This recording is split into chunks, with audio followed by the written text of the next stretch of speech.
नमस्कार बच्चों। आइए सुभाषितानी पाठ से अभ्यास प्रश्नों पर चर्चा करें। सबसे पहला, अधोलिखितानां प्रश्नानां उत्तराणि संस्कृत भाषया लिखति। नीचे लिखे गए प्रश्नों के उत्तर संस्कृत भाषा में लिखिए। पहला प्रश्न, केन समः बंधु नास्ति। केन समः बंधु नास्ति मतलब किसके समान मित्र नहीं है। तो इसका उत्तर खोजें। यहाँ अन्वय में इसका उत्तर मिल जाएगा। उद्यम समः बंधु नास्ति, ये पहले श्लोक का अंश है। ये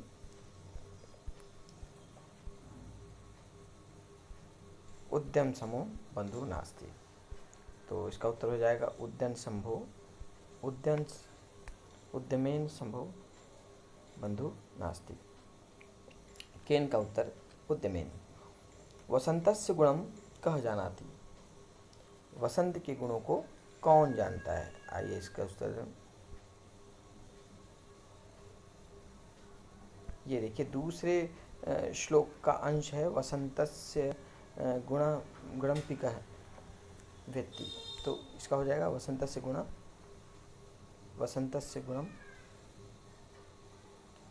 पिकः वेत्ति। वसंतस्य गुणम कह की जगह पे पिका हो जाएगा, पिकः वेत्ति। बुद्धया कीदृश्यः भवन्ति। बुद्धया कीदृश्यः भवन्ति, यहाँ पे कर्ता बुद्धया है तो बुद्धि का बहुवचन बुद्धि, बुद्ध्यो, बुद्धया, इसलिए इसका विशेषण भी बहुवचन में है। बुद्धि का बुद्धया, तो कीदृशी का कीदृश्यः, तो कीदृशी का बहुवचन है कीदृश्यः। तो बुद्धियाँ कैसी होती हैं, तो बुद्धियाँ कैसी होती हैं, तो इसका उत्तर बुद्धयः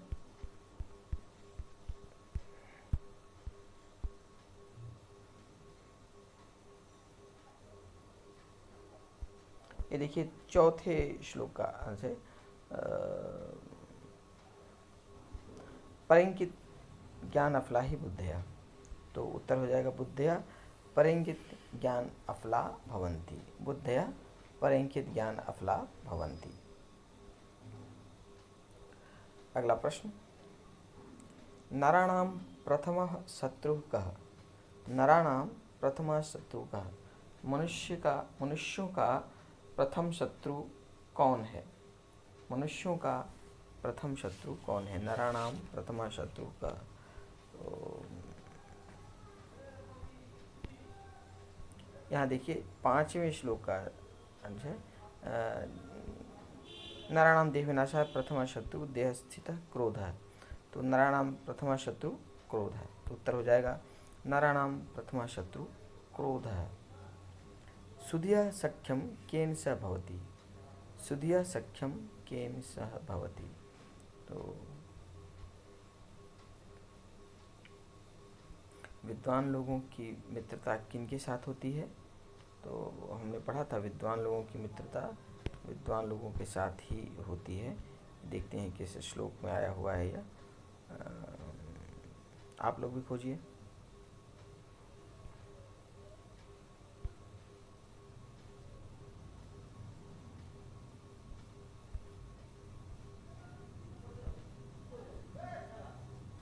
हाँ, ये छठवें श्लोक में है।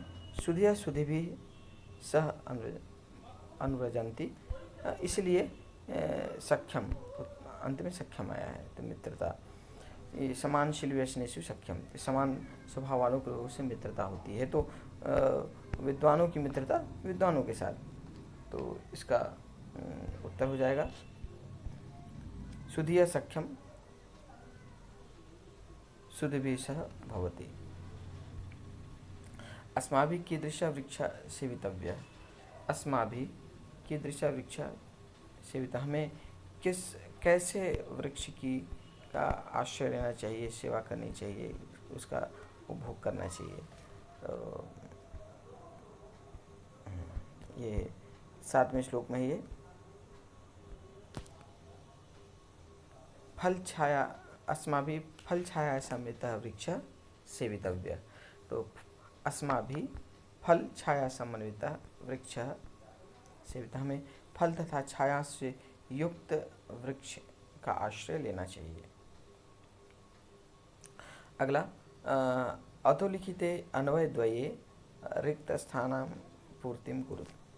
ये दो अन्वय दिए हुए हैं, उन अन्वयों में रिक्त स्थान की पूर्ति करनी है, इसे पूरा करना है। तो पहला, यह डैश उद्देश्य प्रकोप्य, यह डैश उद्देश्य प्रकोप्य तस्य तस्य डैश सह ध्रुवम प्रसिद्धति। ये जो श्लोक है, ये श्लोक तीसरे श्लोक में आया है, तीसरे अंश में आया। तो तीसरे में आप सीधा अन्वय पर ही जा सकते हैं, तीसरे का अन्वय। हाँ, तो ये है, यह निमित्तम उद्देश्य प्रकूप्यति, यह निमित्तम उद्देश्य प्रकूप्यति तस्य डैश अपगमे। तो दूसरे में अपगमे आ गया, यह पहले में निमित्तम, यह निमित्तम उद्देश्य प्रकूप्यति स तस्य अपगमे ध्रुवम प्रसीदति यस्य मनः अकारण द्वेष्यति डैश जनः, तीसरे खाली स्थान में जनः तम कथम परितोषिष्यति। अगला, डैश संसारे खलु डैश निरर्थकम, डैश संसारे, हाँ ये देखिए 10वें श्लोक में है, विचित्रे संसारे खलु निश्चितम निरर्थकम। तो पहले में विचित्रे आ गया, संसारे खलु किंचितम, दूसरे ब्लैंक में निरर्थकम नास्ति अश्वः चेत डैश धावने, अश्वः चेत धावने वीरः खरः डैश, तो खरः वहने, तो खरः वीरः वहने, दूसरे में वीरः आ जाएगा। अगला, निम्नलिखितानां वाक्यानां कृते समानार्थकान् श्लोकान् पाठात् चित्वा लिखत। इस श्लोक का जो अंश है, वह अंश इसके अर्थ से मिलता जुलता है, जिसको हमें खोजना है। अर्थात विद्वानस्य भवति यह अनुक्तमपि तथ्यम जानाति, ये एक भाव है। यह भाव आपके पढ़े गए किसी श्लोक में आया है, तो इस भाव से पता करना है कि कौन से श्लोक का कौन सा अंश इस भाव से संबंधित है।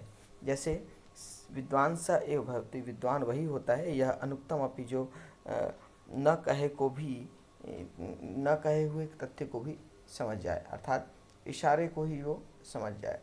तो कम शब्द में या न कहे हुए शब्द को भी समझ जाता है, बात को भी समझ जाता है, तथ्य को समझ जाता है, विद्वान वही होता है।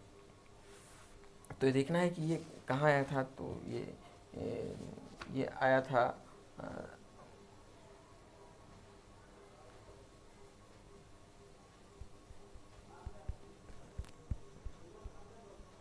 ये चौथे श्लोक में, अनुक्तम अपि उहति पंडितो जना। अनुक्तम अपि माने न कहे हुए बात को भी जो समझ जाए, तो ये आ जाएगा आपके उत्तर का अंश, अनुक्तम अपि उहति पंडितो जना। पहले का उत्तर अनुक्तम अपि उहते पंडित, जो कहे गए बात को भी जो समझ जाए वह विद्वान है। अगला, मनुष्य समस्वभावैः जनैः सह मित्रतां करोति। मनुष्य समान स्वभाव के लोगों के साथ मित्रता करता है। तो ये हमने देखा था कि 6वें श्लोक में हिरण हिरण के साथ, गाय गाय के साथ, घोड़े घोड़े के साथ, तो इसमें से अंश निकाला है, मनुष्य सम स्वभावे जनैः सह मित्रतां करोति। तो 6वां श्लोक,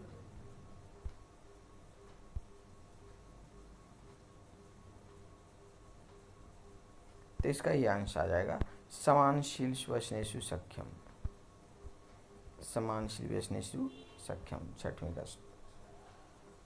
अगला,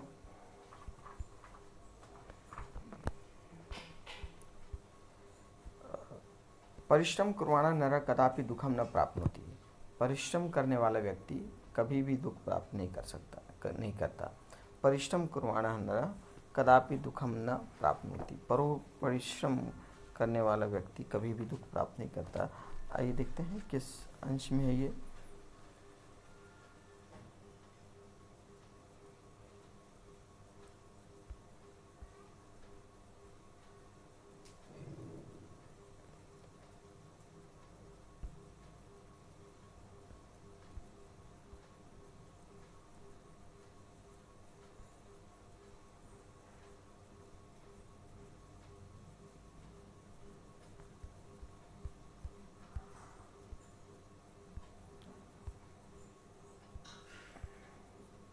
ये पहले श्लोक में नास्ति उद्यम समो बंधु कृत्वाम यम न अवसीदति। तो ये उद्यम के समान कोई बंधु नहीं है जिसको जो करके जिसको जिसका मित्रता करके व्यक्ति प्रसन्न हो जाता है। तो सबसे बड़ा बंधु जो है वो उद्यम है। तो ये आ जाएगा अंश नास्ति उद्यम समो बंधु। अगला,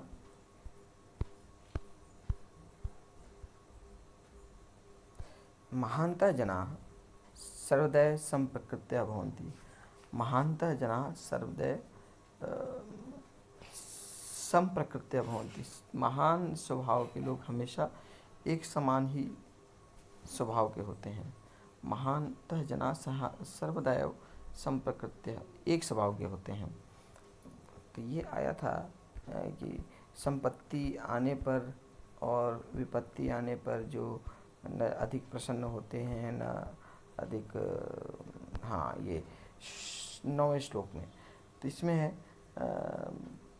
संपत्तो च विपत्तो च महताम एक रूपता। इसका अर्थ यही है कि जिस प्रकार उदय के समय भी सूर्य लाल होता है, अस्त के समय भी सूर्य लाल होता है, मतलब कि विकास में भी लाल होना, पतन में भी लाल होना, दोनों स्थितियों में सूर्य की किरण में कोई फर्क नहीं होता। उसी प्रकार महान व्यक्ति का भी संपत्ति और विपत्ति आने पर कोई प्रभाव नहीं पड़ता। तो ये अंश आ जाएगा संपत्ति च विपत्ति च महताम एक रूपताम। आइए आगे बढ़ें अगले प्रश्न पे। यथा निर्देशम परिवर्तनम विधाय वाक्यानि रचयत। निर्देश के अनुसार वाक्य को परिवर्तित करना है। ब्रैकेट में जो कोष्ठक में शब्द जो निर्देश हैं उस निर्देश को ध्यान में रखते हुए वाक्य में परिवर्तन करना है। तो पहला है गुणी गुणम जानाति। गुणी गुणम जानाति। तो जैसा कर्ता वैसी उसकी क्रिया होती है। कर्ता यहाँ पे गुणी है, एक वचन, इसीलिए क्रिया भी जानाति एक वचन है। बदलना है बहुवचन में। तो ये जो सबसे पहले कर्ता को बदल दें तो गुणी का कर्ता गुणी गुणिनः, गुणी गुणी गुणिनः, तो ये हो जाएगा गुणिनः। गुणिनः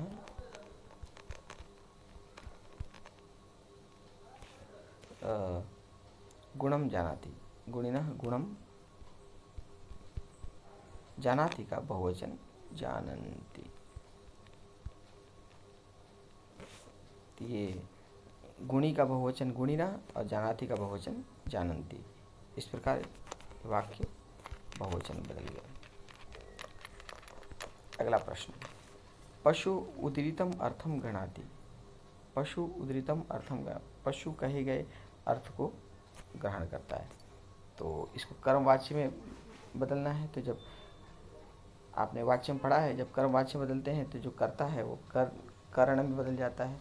तो पशु अर्थात पशु कहे गए अर्थ को ग्रहण करते हैं। तो पशु के द्वारा कहे गए अर्थ को ग्रहण किया जाता है। तो जो कर्ता है वो कर्ता कर्ण बन गया, कर्ण बन के हो गया पशु का पशुना, कर्ण तृतीय विभक्ति। उदीरितम अर्थम गृह्णाति। तो उदीरितम अर्थम का जो कर्म है वो कर्म कर्ता बन जाता है। तो उदीरितम, तो उदीरितम उदीरितः अर्थः पशुना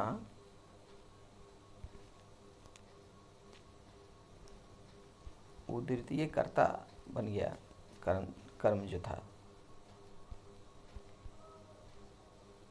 उदीरित अर्थात गृह्णाति का गृह्यते, ग्रहण किया जाता है। तो पशुना उदीरित अर्थ गृह्यते, पशु के द्वारा कहा गया अर्थ ग्रहण किया जाता है। अगला वाक्य, मृगाः मृगैः सह अनुव्रजन्ति, मृगाः मृगैः सह अनुव्रजन्ति। यहाँ पे वचन बदलना है एक वचन में। तो कर्ता इसमें देखिए पहले क्या है, मृगा मृगा मतलब हिरण हिरण के साथ चलते हैं, के पीछे चलते हैं। तो मृगा का कर्ता का एक वचन मृग हो गया, तो बन गया मृग। मृगई का भी कर दीजिए, मृगेण सह अनुव्रजंती का अनुव्रजती हो जाएगा। ये कर्ता भी बदल गया और क्रिया भी बदल गई। मृगा मृगेण सह अनुव्रजती, हिरण हिरण के साथ चलता है।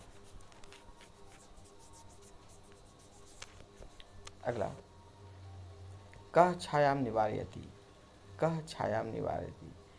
तो इसको कर्मवाच्य में बदलना है। तो जो कर्मवाच्य में जब बदलता है तो कर्ता जो है वो करण बन जाता है। तो कह का करण केन हो जाएगा तृतीया, और जो कर्म होता है वो कर्म कर्ता बन जाता है। तो छायाम का कर्ता छाया, तो कह केन छाया, निवारयति का निवारयति, निवारयति, केन छाया निवारयति। अगला, तेन सह वह्निना शत्रुं शरीरम दह्यते, तेन सह वह्निना, उस अग्नि के साथ, उस अग्नि के द्वारा शरीर जला दिया जाता है, उस अग्नि के द्वारा शरीर जला दिया जाता है। तो कर्तवाच्य बदलना है। तो करण है वो कर्ता बन जाएगा। तो तेन का स हो गया, सह ये हुआ, वह्निना का वह्नि,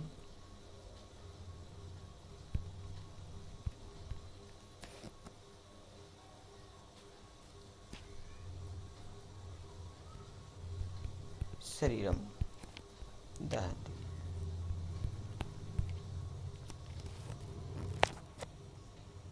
स एव वह्नि शरीरम दहति, वही अग्नि शरीर को जला देती है। स एव वह्नि शरीरम दहति। इस प्रकार यहाँ तक का अभ्यास प्रश्न मुझे पूर्ण विश्वास है कि आप लोगों को समझ में आ गया होगा सारे प्रश्न। और यदि कहीं कोई डाउट हो तो आप मुझसे अलग से पूछ सकते हैं। मिलते हैं अगले वीडियो में शेष बचे हुए अभ्यास प्रश्नों के साथ। नमस्कार।